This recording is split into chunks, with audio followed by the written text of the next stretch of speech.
Once upon a time, the infamous rover Reynardo plundered the floating isles. Then his mother called him to her deathbed. "Swear to me that you won't die on the gallows," she rasped. Reluctantly, he swore. And he whiled away his days at home with music, cards, and wine. But the Emperor had changed. He'd been good once, a shy, almost humble toad. He'd built universities. Then people started whispering about mass graves in the woods, midnight rituals, victims screaming. The Imperial Ravens would round up entire villages, and no one ever returned. The Ravens had come to Ubar scouting for ancient books said to be of great power. But the librarians had hidden the books, so they'd burnt the librarians. The citizens, outraged, had driven them off. The Ravens had come back with dropships. The kid had fled with one of those books. He was brave and dumb and wanted to join the rebellion. And Reynardo had promised his mother he'd protect him.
The kid was looking down, watching his city burn. "Sorry, kid," Reynardo told the kid. "Look, if we give them the book, they'll leave you alone." "My mother died for this book!" "I promised her I'd protect you." "Oh, damn it." The kid had run off. With the book, of course. So Reynardo had to run after him.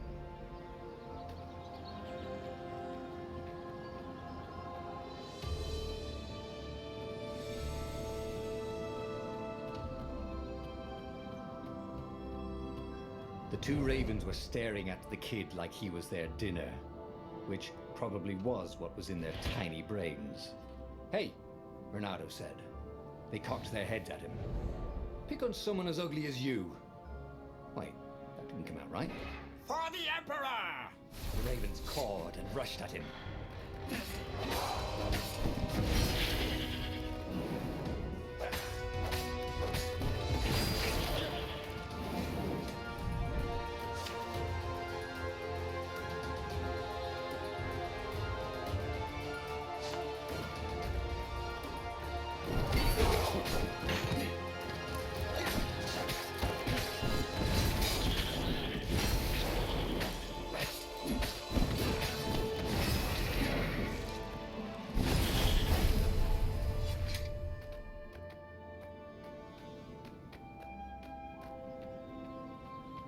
A dropship flew overhead. He hoped they hadn't noticed him. The kid.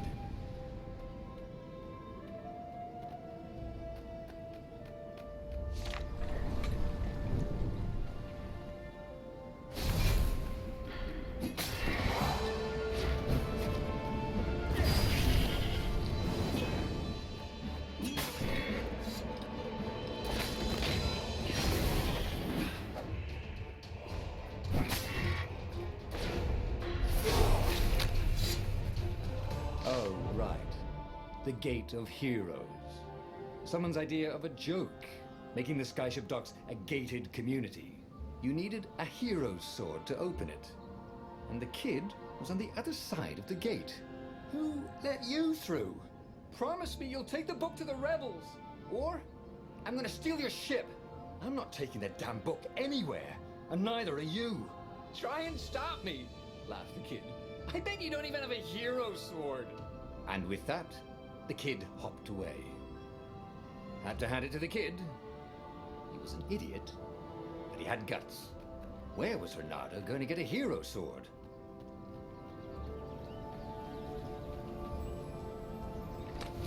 Ore and wind essence? That sounds about right. I'll need a workshop, though. Perfect.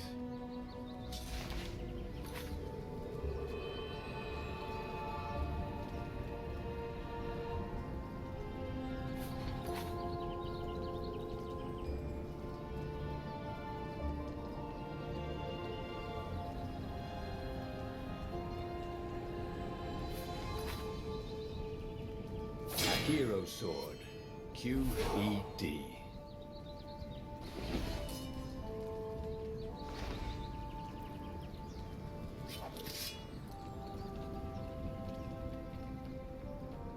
This is what he got for settling down and finding people to care about. The kid's mum had been a swell cook, and she'd laughed at Renato's jokes, even when he didn't know he'd made one. And then the ravens had come to burn her. And she'd made him promise to protect the kid. But she never told him where the book was. Just the kid. He came up to a ledge. It was too far to jump. There'd been a bridge here before, hadn't there? And there was Peter, giggling at him. "How'd you get across?" he asked the kid. "Where'd you find a hook?" "I hopped," said the kid. Wise-ass kid. "Hey, look out behind you!" "Cute," said Renato. Oh, ravens.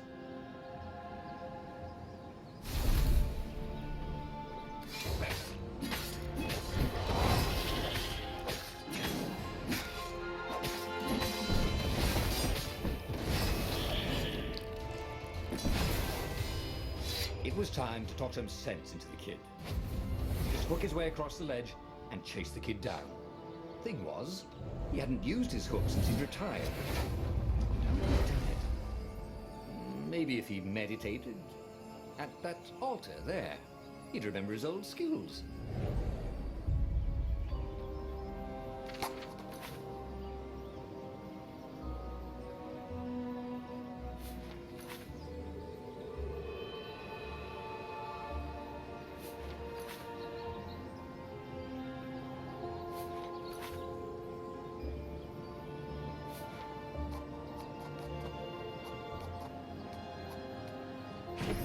Starting to come back to him. Something you never completely forgot, like how to freeze time when attacking. The more he fought, the more he'd probably remember.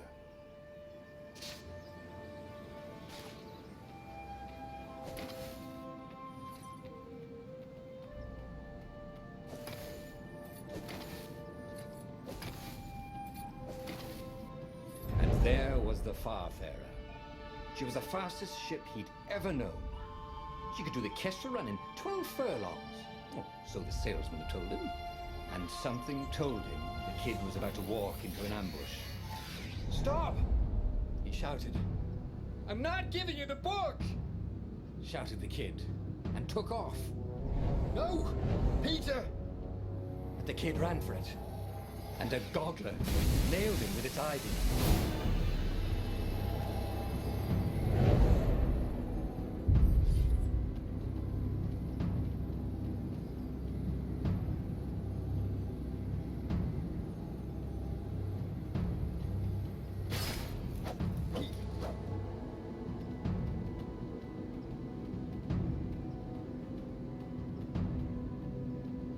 The book was unburned.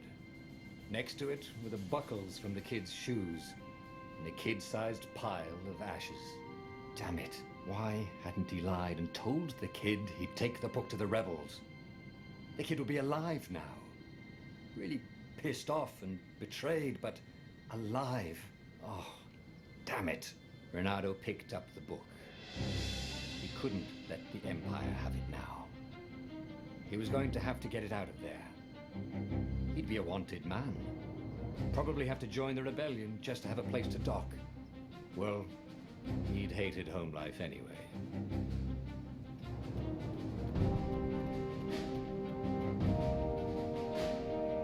What was the big deal about this book anyway? Maybe he should open it and find out. All that had been years ago.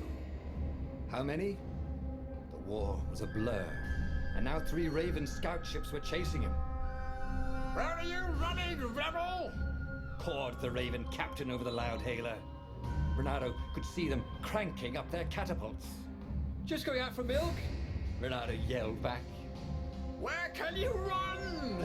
Laughed the Raven horribly. Far behind him, another city was burning. The dark cloud above its island was thousands of Imperial ships. The fleet was doing a thorough job. Take us to the rebel base. I will spare your life. It cawed. The entire jury-rigged rebel fleet was only a few islands to the east. Beyond that were only the pillars of heaven, a sea of endless blood-colored tornadoes. The rebellion was out of time, unless Renato could bring a game-changer. Maybe he could. Renato had found out where he could find the pieces of the Sky Ripper, the legendary weapon that had exiled the lost gods. Surely a legendary weapon could win the final battle. On the other hand, his old friend Lapino had sent Renato a desperate message saying he had a brilliant scheme to save the rebellion. If Renato could only rescue him. Renato dived the Farfarer towards the abyss. As he felt the heat of the jet stream, the Raven ships peeled off, not stable enough to follow him down there. Now it was time to choose. Lapino or the Sky Ripper?